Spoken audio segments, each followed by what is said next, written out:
He was a comic back in the day when I started out doing comedy, and then he was smart enough to get out of comedy and go on to be an actor. And so he was being an actor for several years, and then he said, hey, I'd like to do comedy again, and which is not what you're supposed to do. But he's going to try it, he's going to do it anyway, and he's getting back in the game, so he's going to come and do a little time for you tonight. Welcome to the stage, Patrick Simpson, everybody. Patrick Simpson. Thank you very much. And please keep it going for Clint. Your host, your owner, your bartender. Clint is multitasking. I don't know how he does that. I can't multitask. Employers ask me, can you multitask? Yeah, I can half-ass as many jobs as you want. So, let's have some fun. We deserve it. I do. My day sucked. Opened up my Chinese fortune cookie. Got a subpoena. Although I did get a used mattress today from Bed Bug and Beyond. And my sister went a little bit nuts today because a bird flew into our house. And she's superstitious too, because she's just like, oh, if a bird flies into your house, it means somebody's going to die. And, well, okay, it was a vulture. Let's see, I'll tell you a little bit about myself though. I mean, as Clint said, I used to do comedy, used to travel all over the place by car, going to many dangerous places, like Utah. No. It is a very dangerous place, especially driving through Utah at night. Because Utah at night, deer and Mormon will jump in front of you. The only difference is in headlights, deer freeze, Mormons walk right for the light.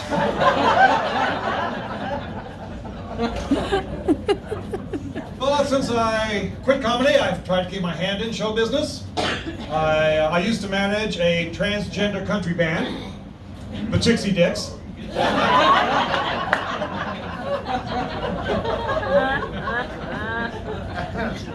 And I'm feeling really good tonight too, actually, because yesterday I had an appointment where I was finally able to actually just unload everything that was bothering me. You know, talking about my problem with depression and anxiety and how that's probably escalating my substance abuse, and yeah, it's all anchored in being raised by an emotionally distant father, and apparently that's not what "tell me about yourself" means in a job interview.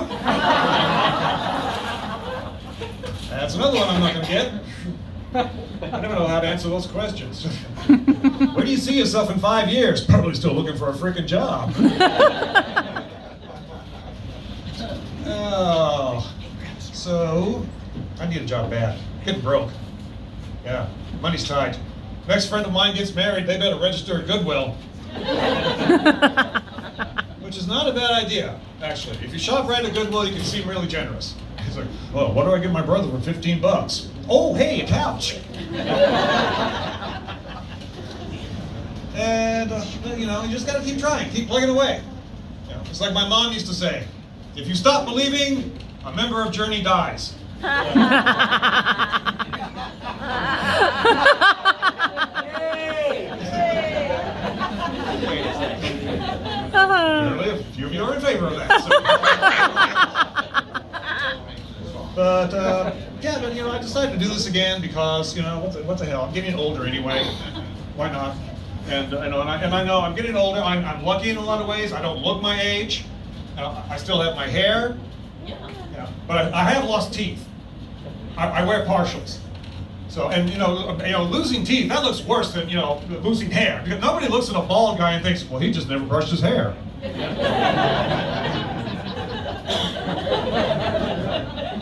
The teeth have been the bane of my whole existence, man. Even before when I was a kid, an adolescent, I had huge buck teeth. And that makes you feel really self-conscious. You know, got into high school, like, I would try to ask a girl out on a date. I could feel my front teeth growing. Be like, well, Lori, I thought if you wouldn't do anything Saturday night, we could kind of go out and see a movie or something sometime.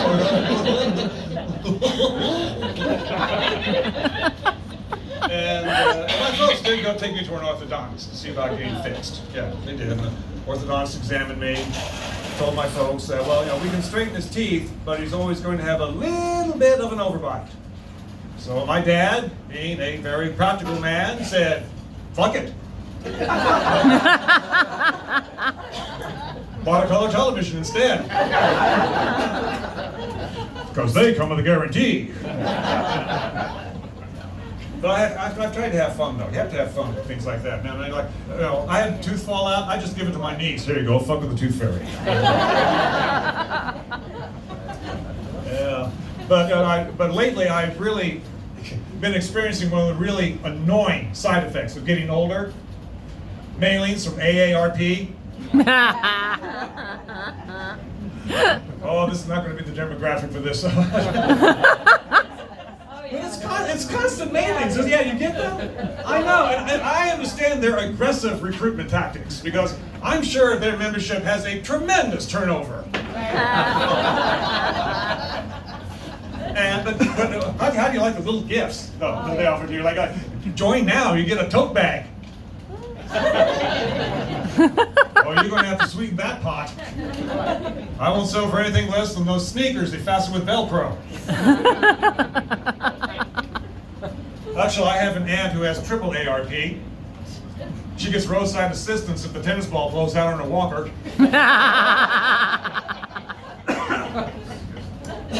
Thank you. Oh man, but yeah, I can't know. Getting older though, I can't drink like I used to. Can't party like I used to. Yeah. A couple of weeks ago, I drank way too much non-alcoholic beer. Woke up with a temporary tattoo. Yeah, no, weed was always my thing. Yeah, I smoked a lot of marijuana, and I used it medicinally. Because, marijuana can reduce the debilitating side effects of life. And we recognize that now, don't we? Yeah, Missouri passed medical marijuana. Which is amazing. I mean, you need a prescription, so I still buy over the counter.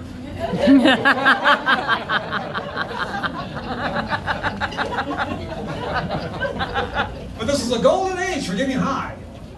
Yes, they have marijuana-infused wine? Woo! Yeah.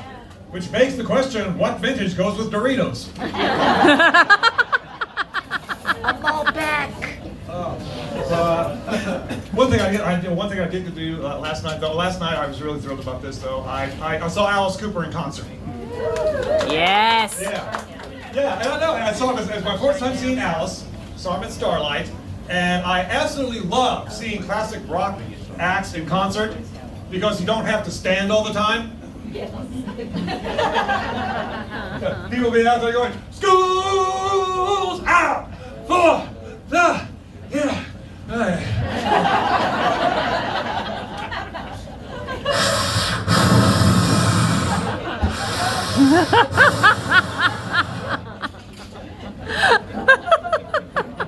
One thing I am glad about going to concerts now in the digital age, calling for the encore with the flashlight on my cell phone, because I do not know how many times I burned the shit out of my thumb holding on that big lighter. Yes. Oh, come on back, come on. Smoke the joint, do the line. You know you're coming back. You haven't played Satisfaction yet. Oh, mother plus bucket. Oh.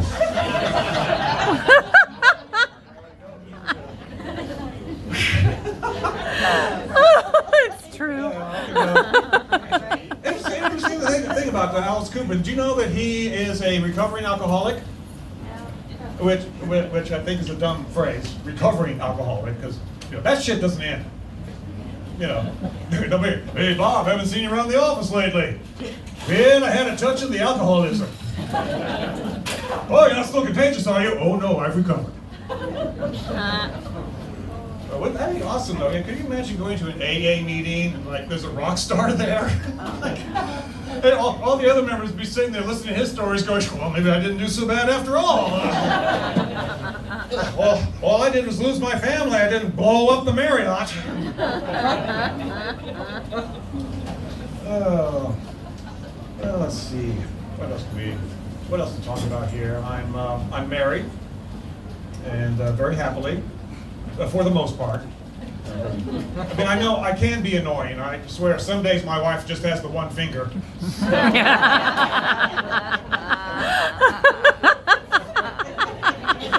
But very happy. happily married though, because we don't have kids. We made a very conscious decision to not have children, because, well, we're horrible people. That seems to be the consensus. From all the older relatives who tell us that, oh, children are such a blessing. No, a blessing is not having to watch Frozen every frickin' day. My sister-in-law's kid is 7 years old, and she still has that twitch. I'm like, let it go, let it go, let it go.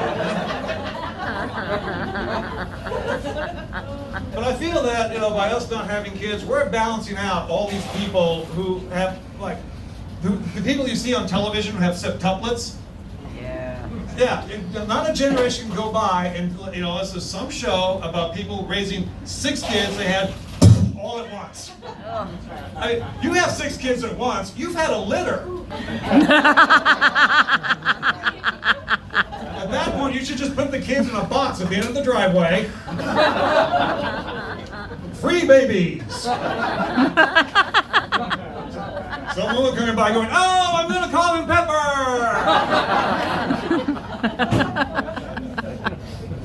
And I'm not from Kansas City originally. I actually grew up in Springfield, Missouri. Yes, Springfield. One of many Springfields located nationwide across the country. Yes, they're all owned by Walmart. And they're all rather provincial. Springfield, Missouri, type of place where people stand around going, well, I was born here, I was raised here, and I'm going to die here. That's why I don't go nowhere. Might die there. And then my life would be meaningless.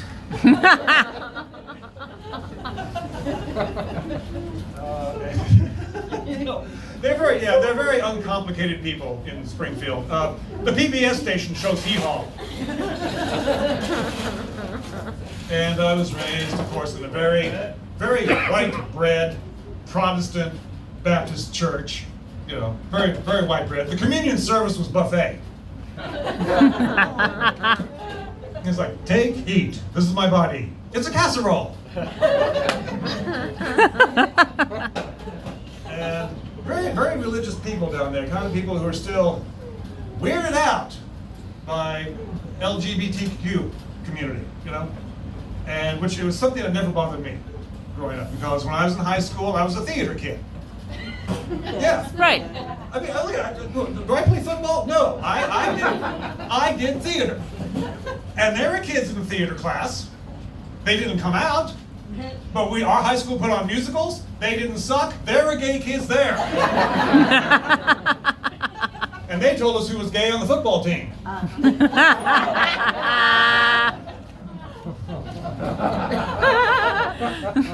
But people still, down in Springfield, you say like gay marriage, they clutch their pearls like Blanche from the Golden Girls. So oh my stars. 2 men getting married? How's that work? They have a bachelor party, who stays home?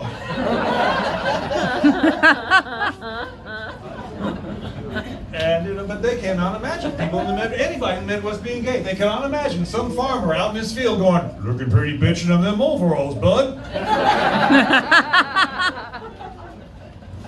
But I've always been open-minded.